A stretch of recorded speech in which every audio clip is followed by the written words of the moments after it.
सबसे पहले जानते हैं हम प्रायिकता की परिभाषा। प्रायिकता क्या है, प्रायिकता का शाब्दिक अर्थ क्या है, ठीक है, मतलब प्रायिकता का उपयोग कहाँ पे होता है। जैसे आपके घर में 4 रिश्तेदार आ गए, ठीक है, और आपके घर में कुर्सियां हैं 6। कितनी कुर्सियां हैं? तो आपने एक मेज के चारों तरफ 6 कुर्सियां लगा दी।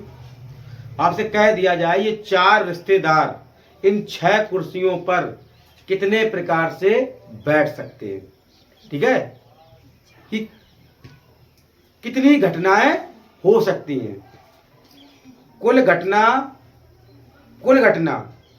और अनुकूल घटना। अनुकूल घटना का मतलब क्या है कि वे रिश्तेदार कितने प्रकार से बैठ सकते हैं, और कुल घटना कितनी है? 6। हमारे पास कितनी कुर्सियां हैं? 6।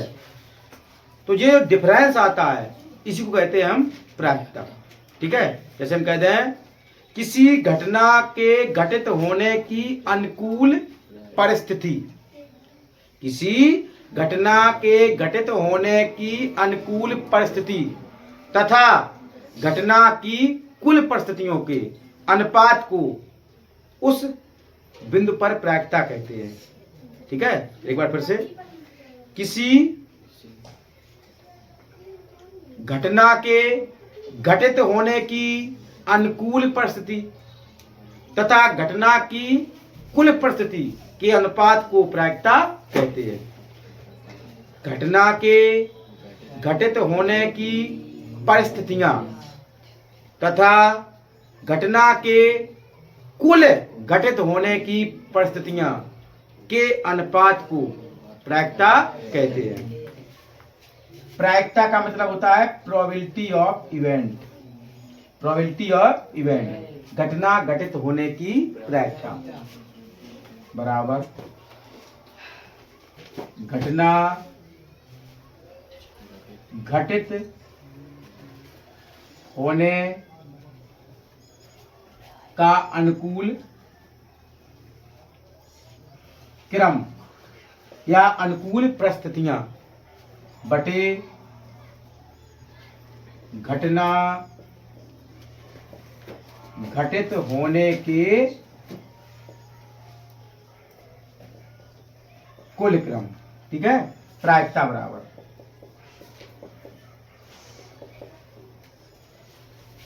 प्रायिकता प्रोबेबिलिटी ऑफ इवेंट बराबर घटना घटित होने का अनुकूल क्रम बटे घटना घटित होने के कुल क्रम। तो परिभाषा हित बन जाए सूत्र से, घटना घटित होने के अनुकूल क्रम तथा घटना घटित होने के कुल क्रम के अनुपात को प्रायिकता कहते हैं। बटे मतलब क्या होता? अनुपात। घटना घटित होने का अनुकूल क्रम तथा घटना घटित होने के कुल क्रम को हम क्या कहते हैं? प्रायिकता। जैसे हमारे घर में 3 रिश्तेदार आ गए, कुर्सियां कितनी हैं? 4। कितनी कुर्सियां हैं? तो हम उन 3 रिश्तेदारों को 4 कुर्सियों पर कितने प्रकार से बिठा सकते हैं, ये बात हमें इंगित करती है प्रायिकता की, ठीक है। हमारे पास कुल क्रम कितने हैं? 4। अनुकूल क्रम कितने हैं? 3। भाई रिश्तेदार कितने हैं? 3, और कुर्सियां कितनी हैं? 4। तो हम कितने प्रकार से बिठा सकते हैं।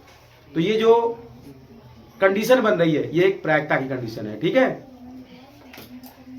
तो प्रोबेबिलिटी ऑफ इवेंट एनी बटे एनएस। एनी क्या होता है? घटना घटित होने का अनुकूल क्रम। एनएस क्या होता है? घटना घटित होने के कुल क्रम, ठीक है। सबसे पहला सूत्र। दूसरा सूत्र, probability of event and probability of does not event.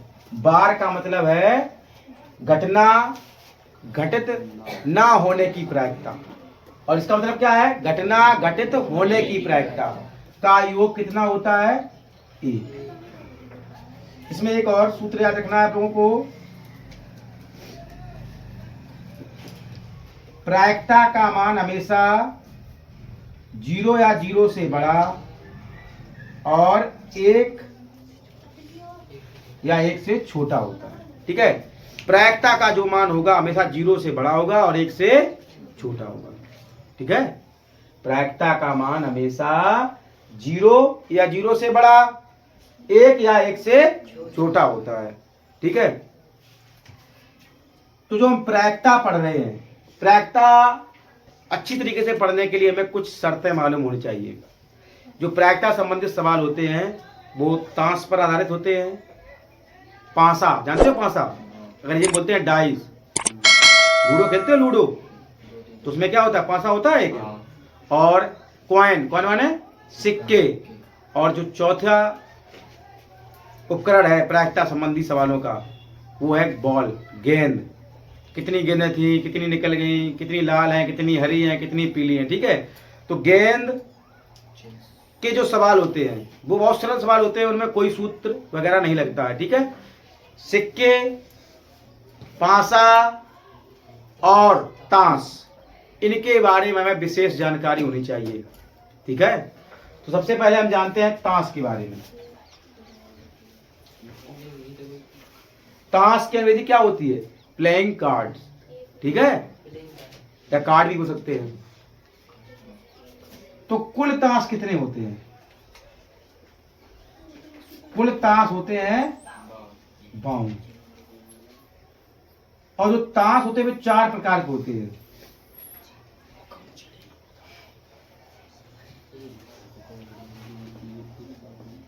जो 52 ताश होते हैं वो 4 प्रकार से मिलकर बने होते हैं।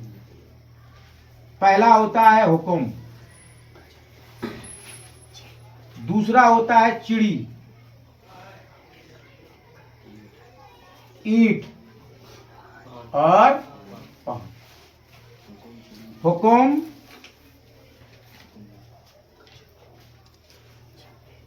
इस तरीके का आपका कार्ड में एक चित्र बना होता है, ठीक है, पूरा ब्लैक होता है। चिड़ी,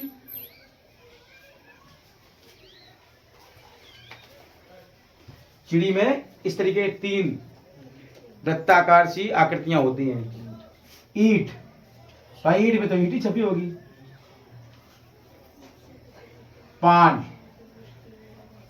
पान में सिर्फ क्या बना होता है? दिल, लाल रंग का, ठीक है। असलियत में दिल ऐसा होता है?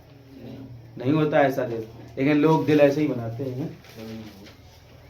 ये जो पत्ते होते हैं, ये भी 13, ये भी 13, ये भी 13, और ये होते हैं काले रंग के पत्ते, काले रंग के ताश या पत्ते।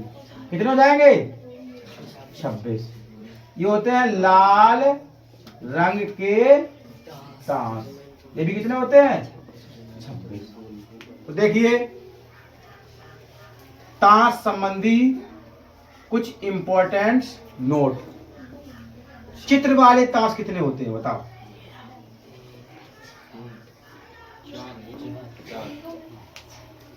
12। बादशाह में चित्र बना होता है जिसे बोलते हैं के, बेगम में भी चित्र बना होता है जिसे बोलते हैं क्यू, गुलाम में जिसे जे का चिन्ह बना होता है। तो 4 बादशाह हो गए, 4 बेगम हो गई और 4 गुलाम, के क्यू जे, ठीक है भाई। प्रत्येक बादशाह, ईंट का भी बादशाह होगा, पान का भी बादशाह होगा, चिड़ी का भी बादशाह होगा और हुक्म का भी बादशाह होगा। तो 4 बादशाह हो गए, 4 बेगम होंगी और 4 गुलाम होंगे।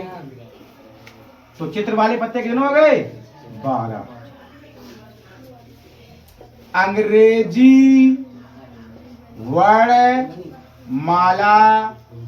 वाले ताश, अंग्रेजी वर्णमाला वाले ताश जिसमें इंग्लिश में अंक लिखे हो, तो इक्का में ए लिखा होता है, बादशाह में के, बेगम में क्यू, गुलाम में जे। इसके बाद फिर दैला, नैला, अट्ठा, सत्ता चलता है। तो 4 चौको 16। तो अंग्रेजी वर्णमाला वाले पत्ते कितने हो गए? 16। गिनती वाले पत्ते कितने हो गए?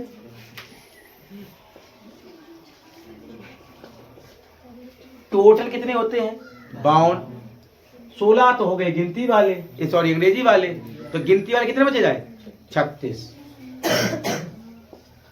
तो जो ताश है इनके बारे में ये इंपॉर्टेंट जानकारियां हैं कि हुक्म के कितने पत्ते होते हैं? 13। चिड़ी के कितने होते हैं? 13। ई के कितने होते हैं? 5 पान के कितने होते हैं? लाल रंग के होते हैं ईंट और पान के, और काले रंग के भी होते हैं 26। चित्र वाले पत्ते कितने होते हैं? अंग्रेजी वर्णमाला वाले पत्ते कितने होते हैं? और गिनती वाले पत्ते कितने होते हैं?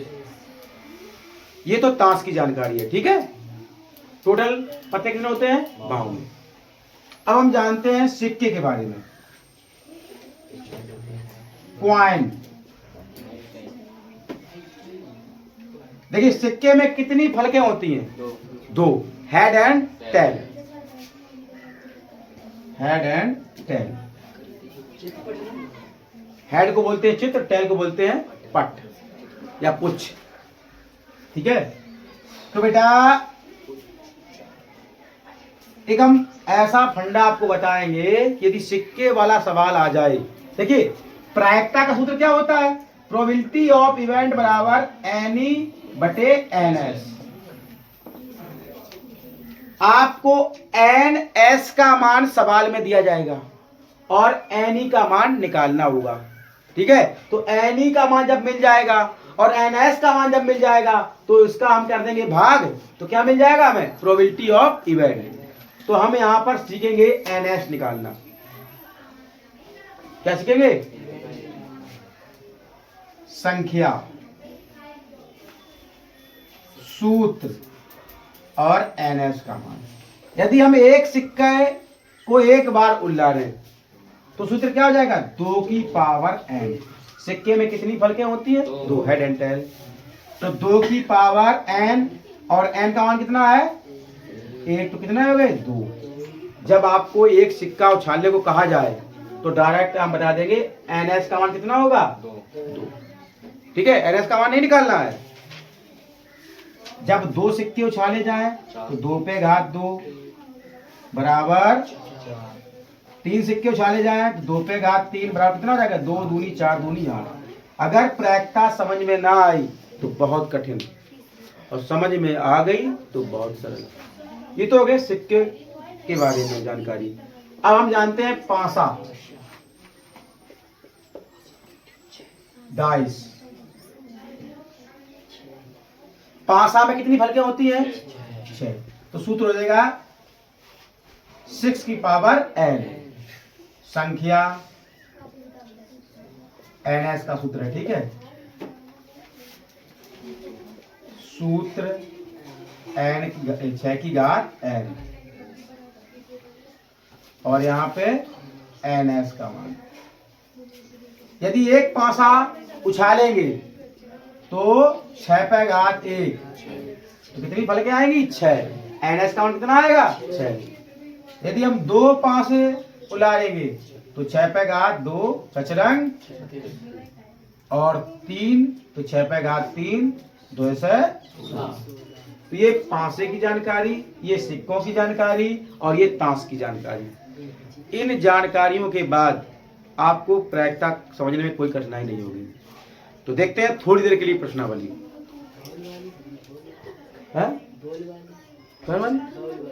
बॉल कोई मतलब ही नहीं, बॉल तो अपने अलग है। बॉल तो भटका के गिरा है नीचे।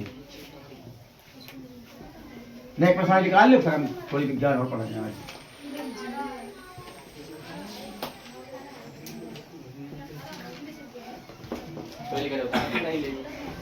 तो मैं आज उतारे ना यार, वीडियो देख लियो। हाँ उतार ली वीडियो देख कर, नहीं मेरे भलो हो जाए। अब अभी थोड़ा एडिट हो जाए, फिर इसको 2-4 दिन में पढ़ेंगे। नहीं देखो प्रश्नावली, देखो पहले सवाल। 2 अपक्षपात पूर्ण सिक्के एक साथ उछाले जाते हैं तो निम्न घटनाओं की प्रायिकता ज्ञात करो। देखो लल्ला, कितने सिक्का उलारे जा रहे हैं? 2। पहला सवाल, 2 सिक्के उछाले जाते हैं। जब 2 सिक्के उछाले जाएंगे तो एन एस का मान कितना हो जाएगा? 2 पे घात 2 बराबर 4। मतलब जब 2 सिक्के उछालेंगे तो कितनी कंडीशन बनेगी? 4। कौन कौन? या तो पहले पे हेड आएगा और दूसरे पे टेल, या पहले पे टेल दूसरे पे हेड, या दोनों पे हेड या फिर दोनों पे टेल। यही तो 4 कंडीशन बनेगी। 2 सिक्के जब उछाले जाएंगे तो NS का मान कितना आएगा? 4। कौन कौन सी कंडीशन बनेगी? पहले पे हेड दूसरे पे टेल, पहले पे टेल दूसरे पे हेड, दोनों पे हेड या दोनों पे टेल। ठीक है। अब कह क्या रहा है? सवाल कह रहा है एक पट प्राप्त हो। क्या प्राप्त हो? एक पट प्राप्त हो। इधर देखिए बेटा, NS का मान ज्ञात है, अब काहे का मान चाहिए? NE का। एक पट, पट का मतलब टेल, एक पट प्राप्त हो। तो एक पट कहां पर प्राप्त होता है? एक तो यहां पर हो रहा है और एक यहां पर। तो एक एक पट प्राप्त होने की कितनी कंडीशन है? तो ये काहे का मान हो गया? NE का। चाहिए क्या आपको? Probability of event equal to NE by NS। NE का मान है 2, NS का मान है 4, 2 दूनी 1/2। बताइए कोई दिक्कत? अब दूसरा सवाल क्या है? अधिक से अधिक एक चित्त प्राप्त हो। अधिक से अधिक एक चित्त प्राप्त हो। ये दूसरे का पहला, सॉरी पहले का पहला और पहले का दूसरा। अधिक से अधिक एक चित्त प्राप्त हो। कंडीशन है अधिक से अधिक एक चित्त प्राप्त हो, मतलब चित्त एक जरूर हो। तो बताइए कितनी कंडीशनें हैं जिसमें चित्त आता हो? 1, 2 और 1, 2 और 3। तो यहां पर NE का मान कितना हो जाएगा? 3। NS का मान कितना था? तो P बराबर क्या हो जाएगा? 3/4। बताइए कोई दिक्कत? कंडीशन कह रहा है अधिक से अधिक एक चित्त प्राप्त हो। इसमें क्या था? एक पट, केवल एक पट मिल जाते हो। तो एक पट है नहीं मिल लो, एक पट है नहीं मिल लो। तो कंडीशन कितनी मिल गई? 2 है। या मैं जितने बच्चे प्राप्त हो रहा उतनी कंडीशन पूछ रहा हो तो 1, 2, 3। एक पे हेड दूसरे पे हेड, या दोनों पे हेड हो सकता। तो कितनी कंडीशन बन रही है? 3। तो 3/4। ये दूसरा सवाल लग गया। बताओ कोई दिक्कत?